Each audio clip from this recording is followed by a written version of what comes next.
I'm Alessandra Barrett, Senior Content Editor for JOC, and I'm at our 2019 Gulf Shipping Conference in Houston with Janine Mansour, Commercial Director for Port NOLA. Great to have you here, Janine. Great to be here.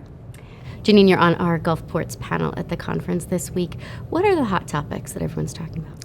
So many. It's really just an exciting time to be a Gulf port. There's so much momentum, in particular in the export sector for us in New Orleans. So certainly a hot topic here at the conference and on the panel is the resin boom, which we like to call in New Orleans more of the resin ramp up, because as everyone knows, it was a bit delayed, which was a good thing because it allowed us to do a lot of terminal improvement projects and increase efficiency and capacity. But this year we do expect to see the big increases. And so some of the hot topics are, how are we going to accommodate that growth? And we have some exciting expansion plans underway, improvements to our current container terminal, and then also looking downriver, we're studying some sites for a second container terminal expansion. What are the challenges that the Gulf ports are focused on most keenly for the year ahead? So in terms of, volume growth with incredible forecasts from the resin sector, we really see it as ours to lose in the Gulf, with most of the production coming out of Louisiana and Texas. It's going to be a challenge for the Gulf to digest all of that new volume as efficiently as possible, ensuring that all the shippers' needs are met from an equipment standpoint, a vessel capacity standpoint, and then all of the inland logistics. And that's where New Orleans has really been excelling, is on the inland logistics piece, with successful container on barge service, offering shippers another option. The KCS launching their intermodal service between New Orleans and Dallas, which is bringing in new equipment into the market, and then also another option for imports.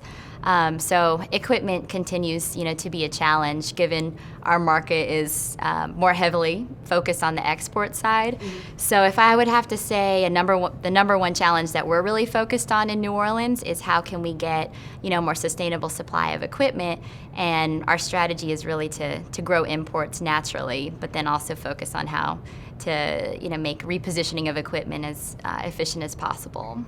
The ramp up of the resins certainly had a silver lining.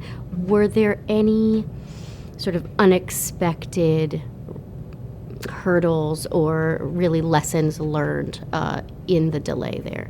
I guess lessons learned for us is just through conversations with the shippers.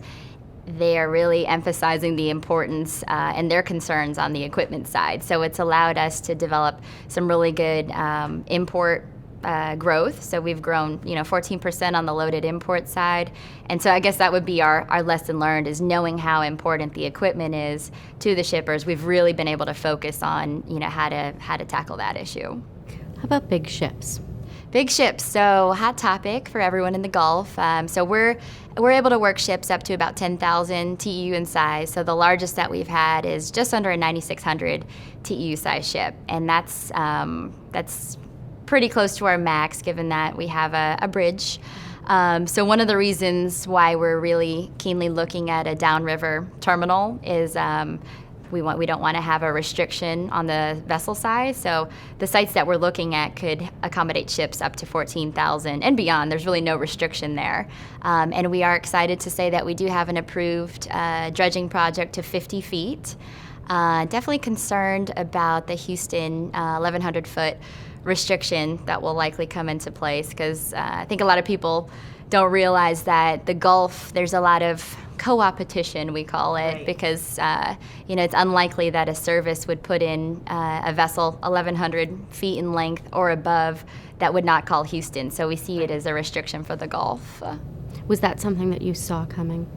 We didn't. No, we really didn't see it coming. And I think, as Roger mentioned, it seemed to come up very quickly, and everything transpired quite quickly. So, we were definitely not telling anybody that we were for it, right, because restriction on vessel size is not good for anybody. What would be your ideal outcome to that situation? I think, for us being an international, I certainly see the domestic angle that's kind of driving it, but being an international, we would like to see it not be a long-term restriction. Great. Well, thanks for taking time to sit down with me today and for being on our panel. Oh, absolutely. I've been speaking with Janine Mansour, Commercial Director of Port NOLA.